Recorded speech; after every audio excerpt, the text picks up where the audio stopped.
Hello everyone and welcome back to another video. So as you can see, it is a really beautiful day today. Really nice, warm, proper spring day. And I was outside in the greenhouse, and days like this I really like to look at all the new growth, because you just feel like when the sun's out you just look for the new growth. So I was looking through some of my plants I haven't looked through for a while, and I noticed that to all of the leaf pulling videos that I did previously, I hadn't really done a proper update for them, so I thought I'd combine them in like one kind of short video and show a couple of other things as well, and just sum it up really. So I'll start mainly with the Cephalotus pullings, because they were one that I took and I've had a lot of questions about them, and I thought I'd show them in this video as well because they're doing really well. So I'm happy with all the success. Leaf pullings are my favourite probably propagation method in terms of carnivorous plants, because quite a few genus can be propagated in this way. Obviously minus Sarracenia, which can't be done by leaf pullings, but you got your flytraps, your Sundews, your Pinguicula as well. They could all be done by leaf pullings, so I thought I'd just sum it up in one nice video. So I'll start over here with the Cephalotus leaf pullings. So these are the ones that I took in September, as you can see from the label, and I have had some great success with these. So practically all of the ones that I placed in here I've had success, even the ones of the pictures. So actually it was the picture leaf pullings, or the picture pullings that I took originally, that were the ones that were first to grow. So this is the biggest one, which came from this one picture. It's created this nice clump of plant, where this here was off of a leaf. So I've had a bit more growth actually from a leaf pulling than I have had a picture pulling, but all the same, as you can see, I've even got success from these. So I did 3 of the picture pullings and the rest were leaves. So even these leaves here, even though there's no growth showing yet on these smaller ones, if you tug them just gently, you know that they've rooted because it's solid in there. Same with this red one here, which you didn't necessarily expect anything to grow, has also rooted. So I've got a fern weed in there, but there's even one in the corner. They're all just starting to produce their pictures. So this bigger leaf I did put in there later on. It wasn't from the original plant, it's from a different one. But this one's also rooted, as you can see, by me just gently tugging on it. So I'm really happy with how my Cephalotus pullings have come along, and there'll be almost time for them to be repotted into individual pots. A little bit like my main clone, which is the one that I did. This will be its 2nd year now, and it has grown into a really lovely clump. Has yet to get any colour. I keep them under my propagator light in my room, so they haven't got as much strong light as they would, but I will be moving them out here in the spring summer once the weather and the risk of frost has disappeared.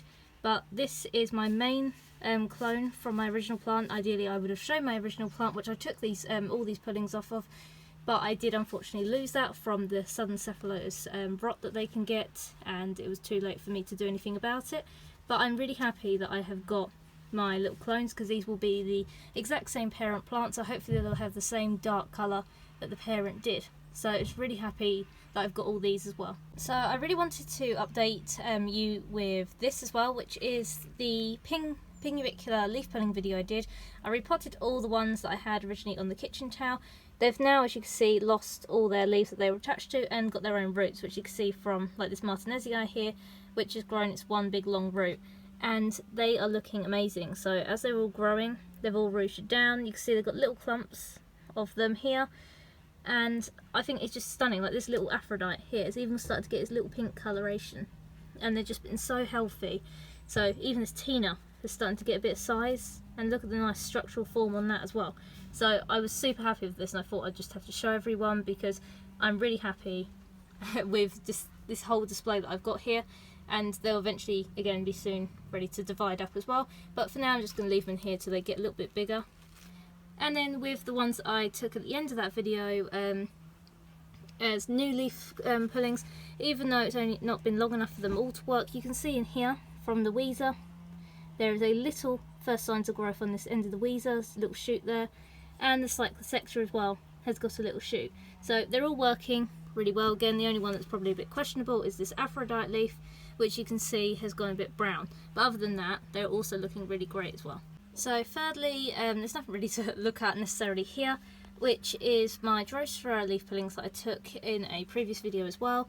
And unfortunately I didn't do a potting on or showing like constant updates of those, but the bonatas that were in there are, well, I divided all up into this pot, but they went through their first winter dormancy as well, so straight from the leaf pulling. As you can see, the hybernaculars are just dotted around, so there's one there. And then this one here, starting to get its nice green back again. So if I just move it back into the light a bit, probably be able to see. So it's got some nice new leaves there. So I just dotted them around in a few pots. I've got another pot that looks like this with Filiformis that I also took as a leaf pulling, but hopefully I'll do a better demonstration of that this year as well.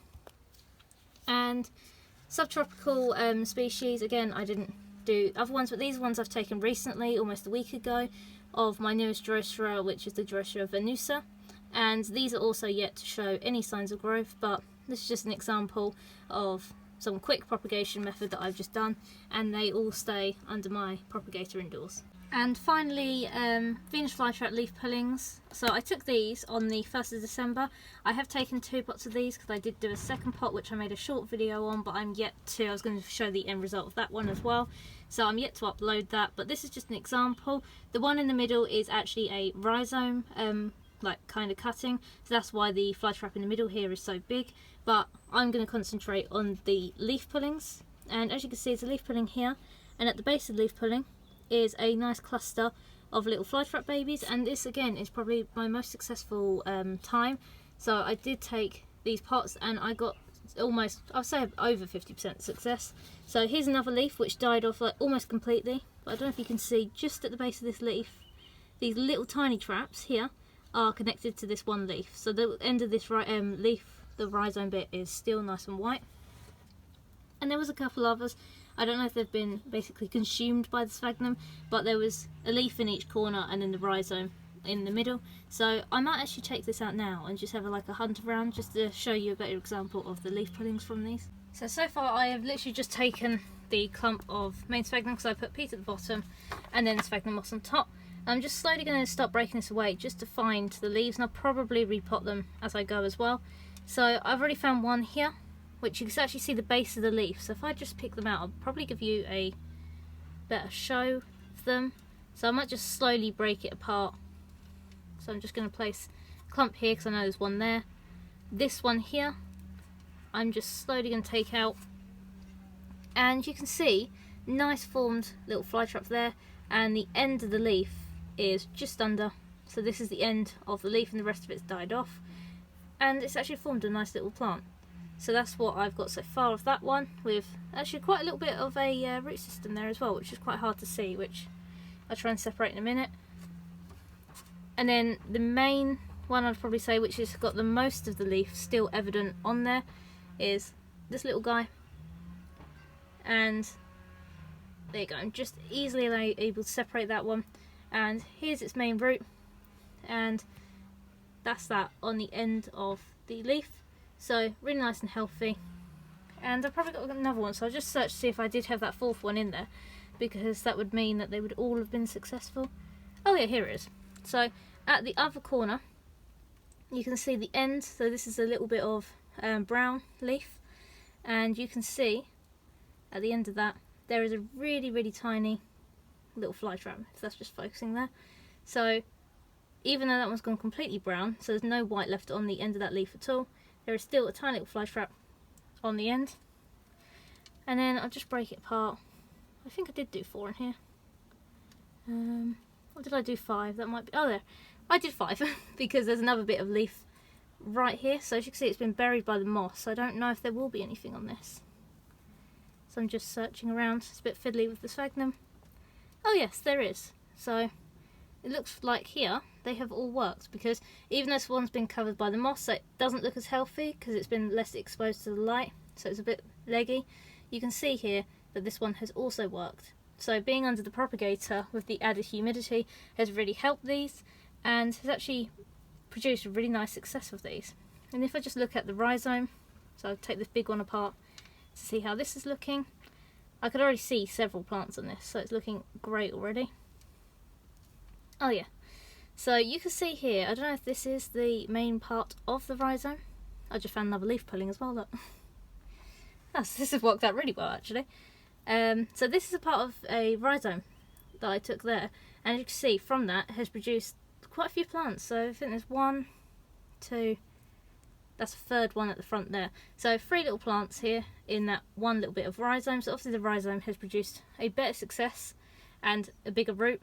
So that is part of the sphagnum there, but this bigger root here, so it's actually done really well. So as you can see, the rhizome cuttings probably the most successful, but all the leaf pullings were really successful as well.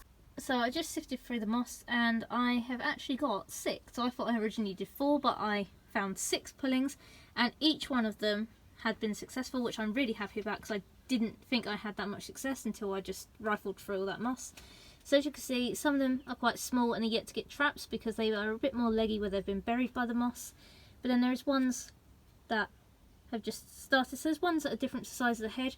So this one here, which was at the top, you can see it's got some nice considerable amount of size, including this one here, which even though the leaves mainly died off, has got really nice cluster. So there's many fly traps on that one. This tiny little one here, which again has got quite a few on, but is yet to show any significant size. And then this one, which has still got a lot of the leaf on, has just got one little plant here. So I'm just going to quickly repot these. I'm not going to show that on the camera because I'm hoping to do a proper video and showing you how I took these pullings in the first place, and I'll be repotting the new ones on in that video too. And there we go, I've just potted up both of them. So I've left the main rhizome cutting in its own pot, which was the same pot these pullings came out of, and then these ones I have individually potted up. So I've just scattered them all in the same pot for now until again they get some more size, and then I'll be able to repot them individually. But for now they're looking really nice, quite a bit of space between them, so it lets the little ones that were quite leggy catch up to the more larger ones. So now they'll all have a chance of gaining the light until obviously this sphagnum moss starts growing, but then by then I'll hopefully have placed them in a peat and perlite mix like the rest of my adult fly traps. So that's just a quick overview of all the leaf pulling types.